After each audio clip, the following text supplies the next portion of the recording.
Hey folks, over the last couple weeks, a lot of the last Epoch community has been coming to my channel for my Circle of Fortune content.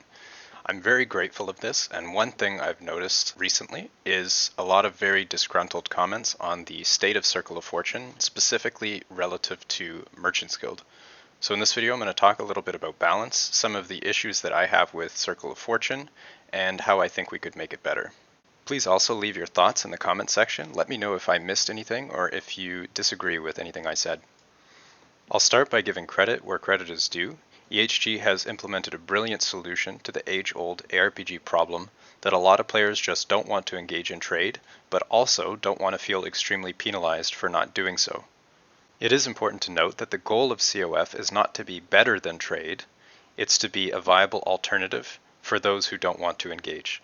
What I mean by that is trade should be better by design. The same concept of game design applies to things that require more skill. It makes sense that the things that are the hardest to do should yield you the best results when done correctly. Basically, if something is the most fun and the best and the easiest, then it will be the only option any player chooses to take.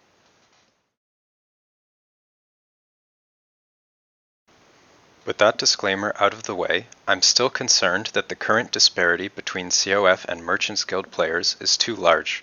First, let's do a high-level comparison on item acquisition for each guild. As a Merchant Guild player, you participate in the market. Items have a supply provided by market participants and a demand. Last Epoch has a huge pool of items, and while playing, any item you drop for any build indirectly provides progress towards what you want thanks to its market value. As a COF player, you don't participate in the market. Instead, you get a fairly significant, somewhat targeted increase to your drop quality and quantity. If you're interested in the math, I'll include some of my other videos in the description, but the short explanation is that experience gained gives you favor, and favor gives you items via prophecies. As a high-level example, it would be very generous to say that COF should drop around 10 times more uniques than merchants at typical levels of monolith corruption. Now let's talk about a hypothetical piece of gear that would be perfect for your build. Let's say it has a 1% chance of dropping during a full day of farming. As a COF player, you can 10x that to a 10% chance, which is a massive improvement over pre-1.0. The thing with last Epoch, though, is that there are dozens or even hundreds of potential 1% drops in the game, many of which a merchant could exchange via the market for exactly what they want. In this example, the cumulative 1% drop rates of all such rare items with market value is significantly higher than COF's 10% chance of the specific item they want. And that's not even to mention if you drop a 0.1% chance item as a merchant, you could instantly fully gear your character from a single big sale. If you weren't already convinced, the previous example was actually the best case scenario for Circle of Fortune. There are a lot of items where there are no prophecies in order to get what you want. One example would be boss exclusive drops or experimental items. As a random example, my Warlock has been level 100 for a long time, and I've been rank 10 for over a week, and I still haven't dropped a single tier 7 or tier 6 experimental glove affix.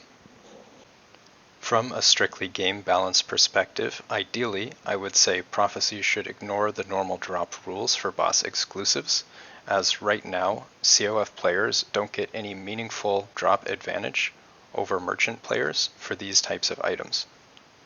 Assuming that that's too big of an ask, another potential solution could be to tie the event types to the reward type.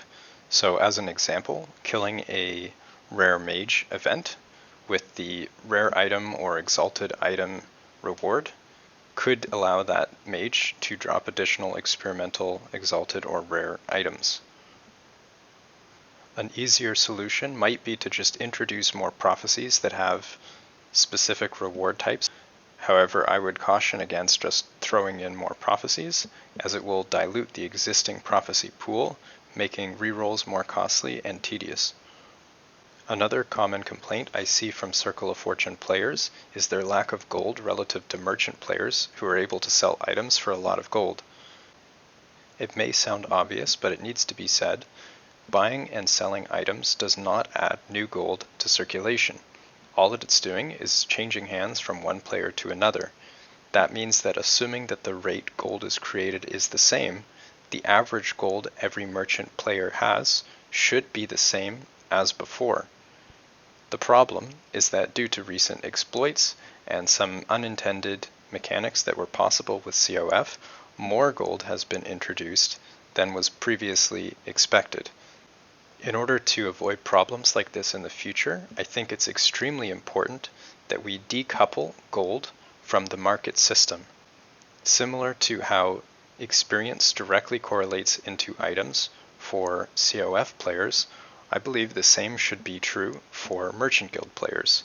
There should be some sort of merchant-specific currency that's earned through experience so that all is equal between players and no gold-related exploits will give an advantage to some over others. By tying it directly to experience, that means that everybody is on a level playing field and there's no taking your value from some potential exploit into the market. This also means that while I was personally impacted by EHG's decision to nerf the value of arena keys, I still think it is a good decision for the long-term health of the game. Now I'll quickly go over some minor improvements I think could be made to the prophecy system. The dungeon or arena condition prophecies should be tier X or higher instead of just tier X. There isn't really any point to do a tier 2 or tier 3 dungeon as an endgame character, so these are almost always just a reroll, as it's too tedious to do them separately. Some prophecies are significantly harder to roll than others. For example, the weapon region has 81 different prophecies, and even with the boost, you still have to spend a significant amount on the rerolls. Exalt prophecies are almost the same price per item as unique prophecies, despite being significantly more common in other content. They're actually so expensive that it's more cost effective to take the rare item prophecies and use the 1 in 4 chance to be upgraded from rank 8 COF.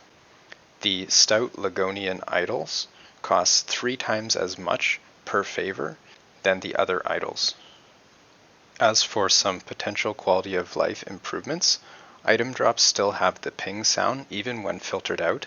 Previously this wasn't too annoying, but with high ranks of COF, you drop exalted items multiple times per second, which is especially annoying when a lot of these items drop off screen. For prophecy selection, the armor and body armor have the same icon. Several times I've accidentally grabbed the generic armor prophecy.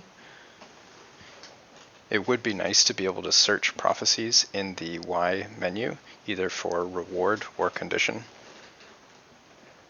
And it would also be nice to be able to access the prophecy selection menu from anywhere, similar to how the Forge currently works. Last but not least, the rank 9 COF upgrade comes extremely late into the game and drops set items.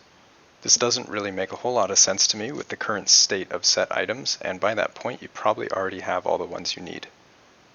Anyway, that's all I have for today. As I said, please leave your own thoughts in the comments. I do my best to read and reply to every comment possible.